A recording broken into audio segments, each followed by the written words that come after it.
Urgent news. A political earthquake is taking place in Poland. Dominik Tarczyński, a member of the European Parliament and one of the most uncompromising faces of the opposition, made explosive statements this week that could completely change the fate of Donald Tusk and the entire civic coalition government. Using direct and harsh language, Tarczyński spared no words, accusing state institutions of what he called the biggest corruption scandal since the fall of communism.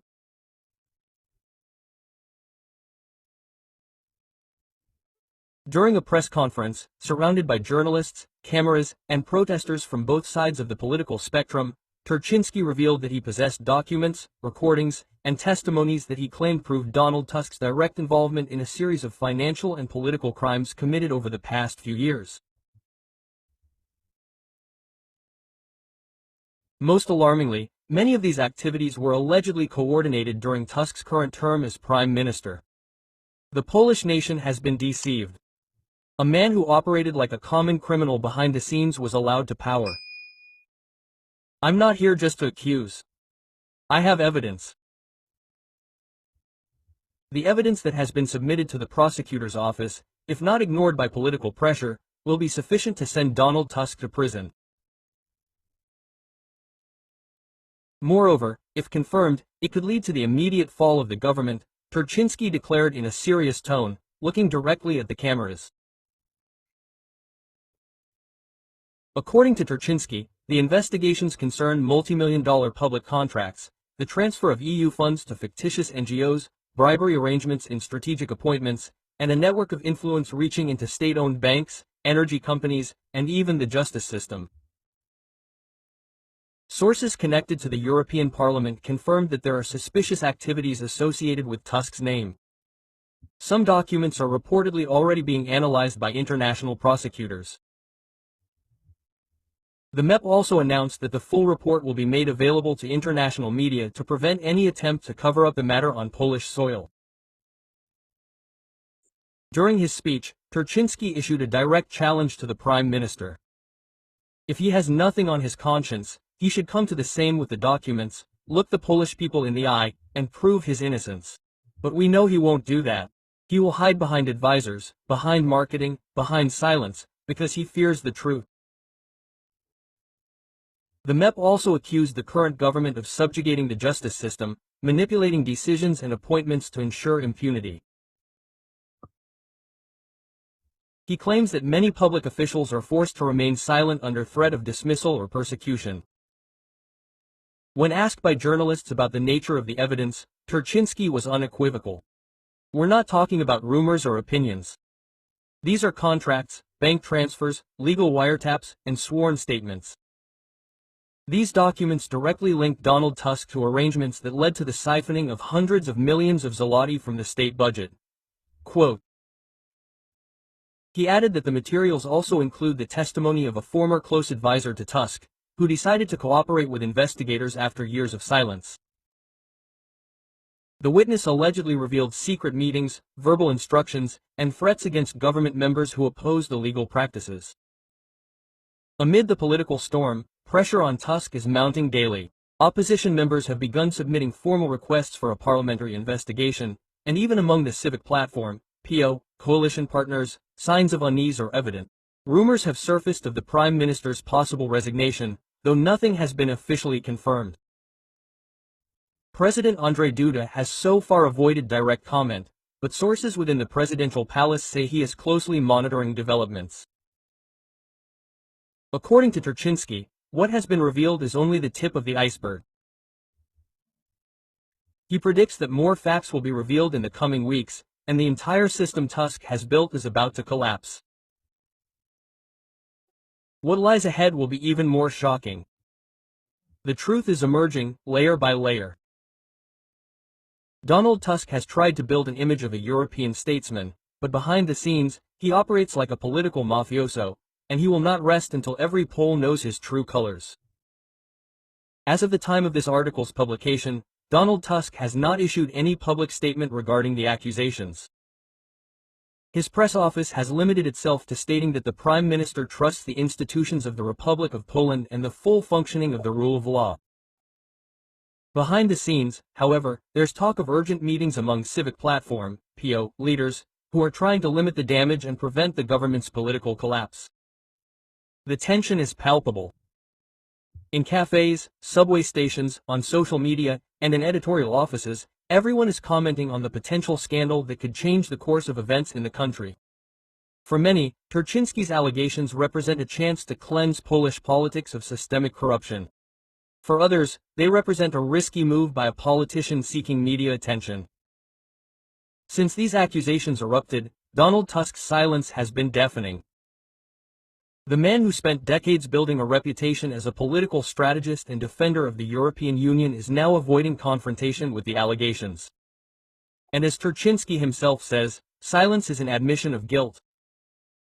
The lack of a decisive response only fuels the theory that something much darker lurks behind the walls of the Prime Minister's office. Polish society is increasingly divided.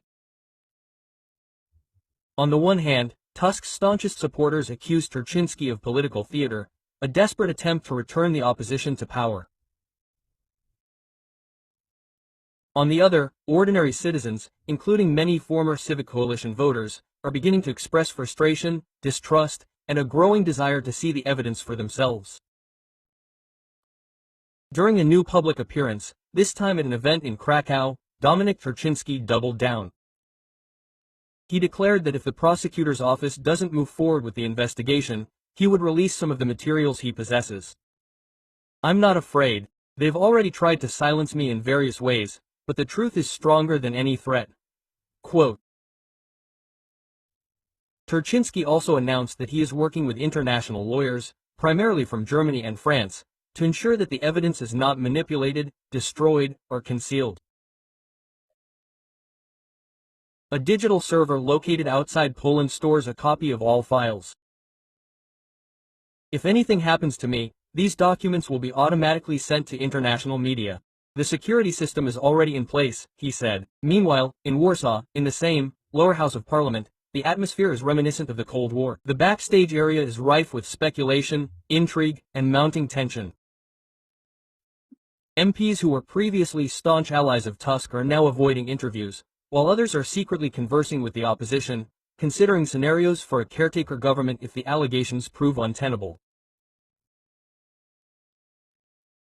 Janusz Kowalski, another MP known for his sharp criticism of the current government, stated bluntly, "If even a single part of what Tarczyński says is true, Donald Tusk cannot remain in office a single day longer."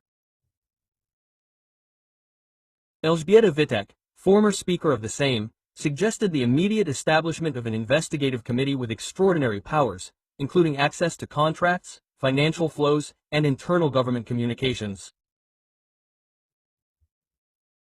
Another disturbing point revealed by Tarczyński concerns the Widma companies, which were allegedly hired for consulting services and social projects, receiving huge sums in record time. Many of these companies are registered in tax accounts in countries such as Cyprus, the British Virgin Islands, and Malta, places where tracking money flows is exceptionally difficult. According to documents released so far, there are suspicions that some Polish public funds ended up in foreign accounts linked to individuals close to Tusk, including former aides to his presidential campaign and former ministers from his previous government.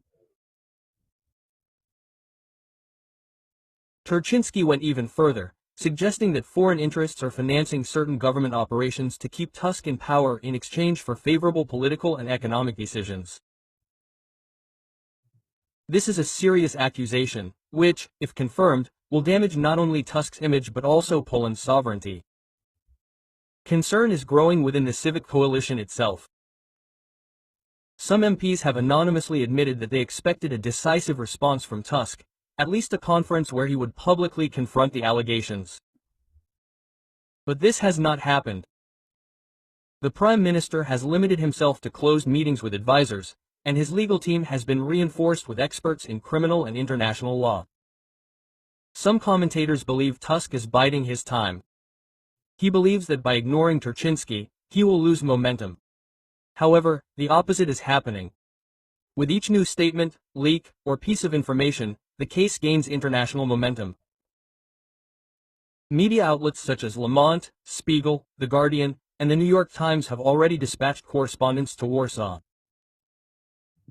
The accusations against the former president of the European Council are too serious to ignore.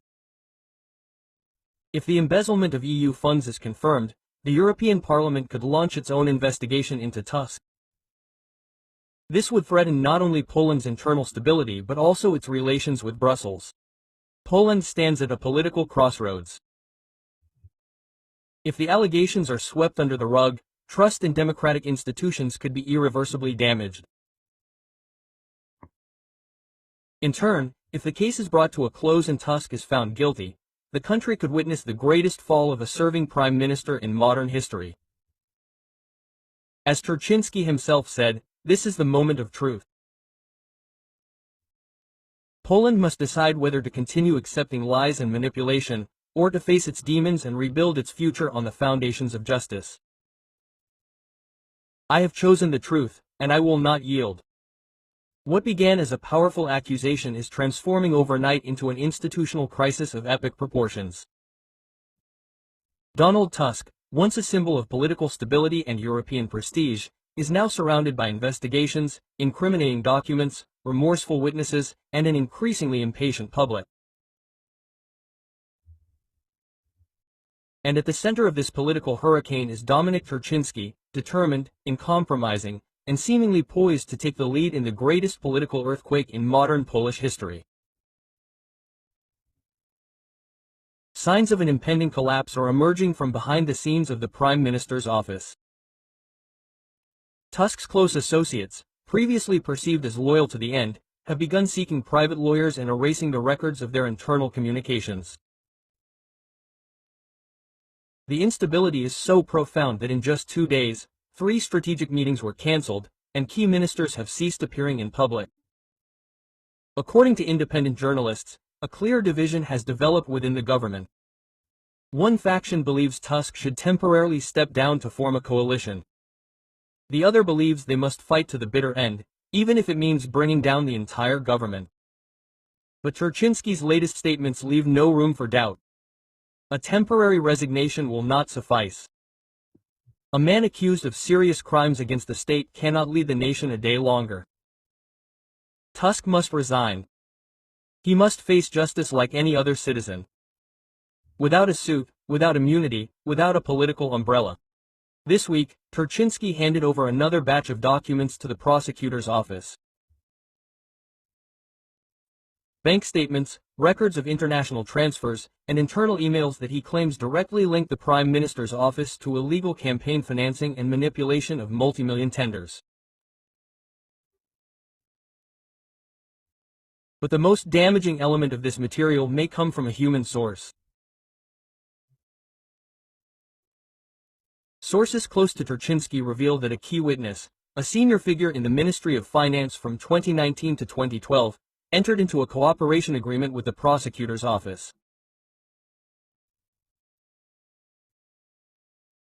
This whistleblower, whose identity is strictly protected for security reasons, allegedly described the operation of a parallel system of undercover payments, bribes, and election donations in a 200-page report. If confirmed, this testimony will become the most irrefutable evidence against Donald Tusk, and perhaps the final blow to his term. Over the past 48 hours, rumors have been growing that Tarczyński is quietly preparing a plan to seize power. The goal is to avoid a complete institutional collapse and ensure a peaceful transfer of control over the country without street violence or economic chaos. Dominik Tarczyński's political allies have already held discreet meetings with representatives of the armed forces, the justice system, and the economic sector. The goal is one: to ensure stability if and when the Tusk organization collapses. This is no longer a partisan issue, it's a national issue. Poland cannot be held hostage by a man who enriched himself at the expense of citizens' trust. We are preparing a technical government composed of competent people to clean up this mess and rebuild the institution's credibility, Tarczyński told foreign journalists. Polish society, which until now had been following the scandal with reserve and caution, has begun to mobilize. In Warsaw, Krakow, Gdańsk, and Wrocław, demonstrators took to the streets demanding answers, and in many cases, the immediate resignation of Donald Tusk. Banners bore slogans such as, "You betrayed us," "Where's Poland's money?" and "Tusk, leave immediately." In response, Tusk's supporters organized a counter-demonstration, claiming that all of this was merely a witch hunt. The atmosphere is extremely tense, and security authorities have increased police presence in the political centers of major cities. The scandal has already crossed Poland's borders. In Brussels, members of the European Parliament have begun to question Tusk's integrity as former president of the European Council. Allied leaders are expressing concern about the growing instability in Poland, one of Central Europe's largest economies and a key pillar of NATO. In an interview with the German press, Tarczyński did not mince his words. Europe is beginning to understand that Tusk is a political fraud.